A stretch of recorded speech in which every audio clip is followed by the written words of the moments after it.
come for a walk with me. I'm going up to the garden because I am going to start coming in and doing a bit of garden rescue. It's been a while since I've been up here and the place is very neglected. As you can see, it's also very, very dry. Here in Australia we're in a drought. The rain hasn't really been happening. Like, this isn't spring, and it's this sort of look is more a summer look, the height of summer. Doesn't feel very spring-like weather. Things start trying to grow here. The cornflower over here is self-seeded. Nasturtiums are trying to grow, but everything is just really, really dry. The idea is to get in and start this garden again. Over here is some silver beets still trying to come up. I get in and start with, not sure where I'm going to go, with quite a bit of cleaning, I think, to begin with. I haven't been up here in a long time, and it shows. You see how dry the weather is. This is not a normal weather for spring. We did have some rain yesterday, and it has cooled down the weather a little bit. And it's a very fine day today with a little bit of a breeze, which is nice. The state of my garden at the moment. It's going to take a fair bit of cleaning up. Over in this section, I've always seen it as like a fairy grotto, and I've always put a few little offerings to the fairies over in that little bowl there. I've thought about planting some wildflowers and things in this area here and just making it like a wildflower meadow, which is doable in a long run. The main thing is I just want to get in, clean it all up, sort it all out, think about what I'm going to grow in here. I do want to keep up a few veggies and keep that for the house. The cost of living here in Australia is like everywhere else. It's just out of control, very high.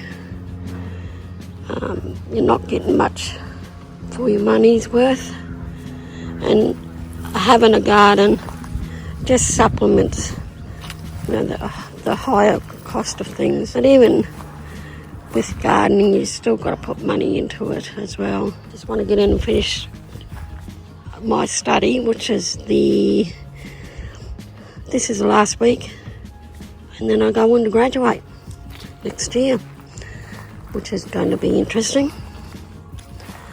But with all this, with that out the way, just gives me quite a good amount of time to seed in my garden again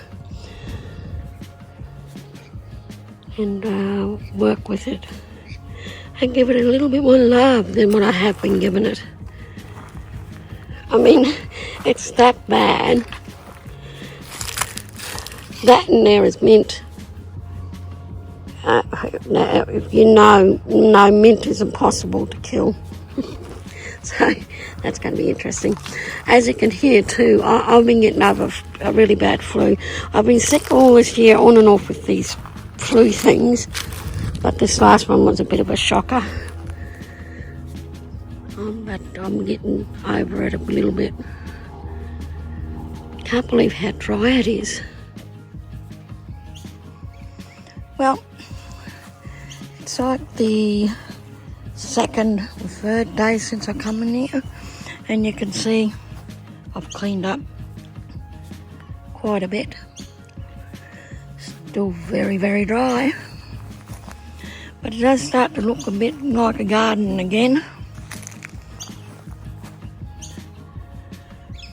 As you can see, looks like the old garden. I have not done in there yet.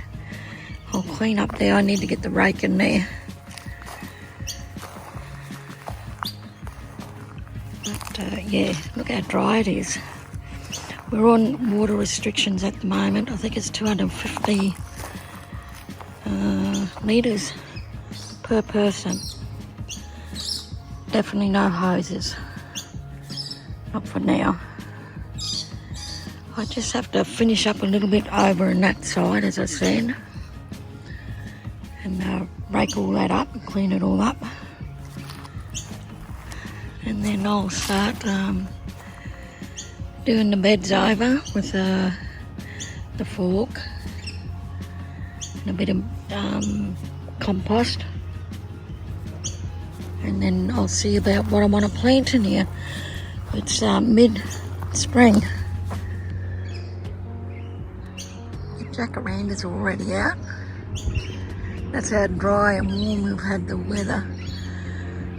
These are usually like summer.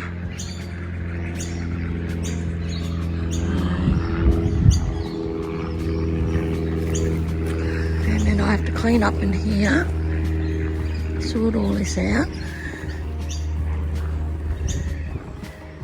But yes, that's what it looks like now. It looks a little bit like a garden now again. Not as green as what it used to look like, but it'll come back. And like I said, I'm thinking now more plants that require next to no water. I don't want to use any excess water. And I think over in this section I'm going to make it as just the veggie patch, and the rest will be, I think, herbs, because herbs are drought tolerant, and a lot more native plants as well. So there's still a few mulberries on the mulberry tree.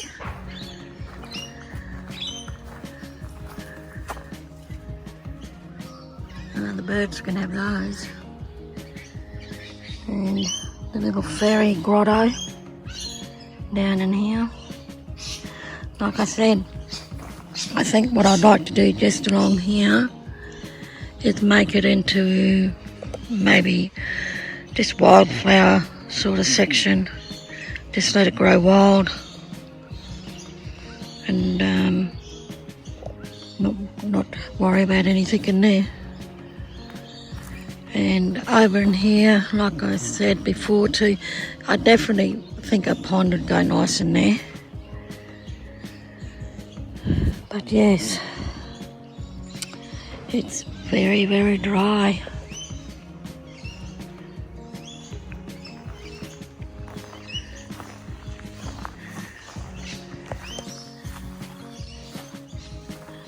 But I'll get it back. A little bit of elbow grease and a little bit of care, and it'll be back to where I sort of had it as well.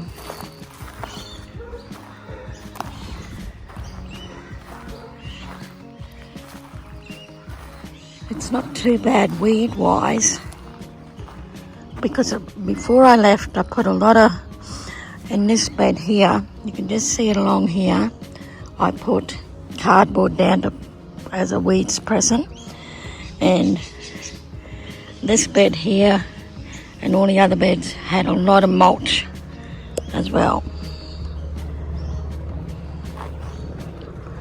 And the no dig beds over here, they just sort of really don't get much weeds in them anyway. But yes, and I do want to cut that avocado tree back. Get that cleaned up a little bit. But it's sort of starting to look a little bit like the garden again. Though you can't tell. Okay, so I'll just keep pottering around with this. Cleaning it up. I think it'll be either very early morning goes and late afternoon, because the heat's just pretty bad. at the moment. I mean, it's 9 o'clock now and I can feel the heat.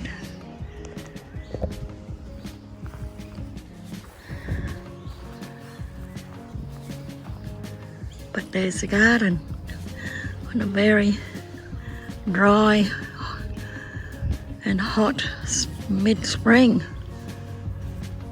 But it's a very pretty day.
After playing around a little bit with this poem that I've been using, after being inspired with this Oracle of the Essence card, which is Siberian fir, I did a little bit of playing around with some watercolour, and this is the Winsor & Newton Cotman series. I recently purchased a pan of artist watercolour. Well, I think this is student, Cotman's is student, but it's still high quality.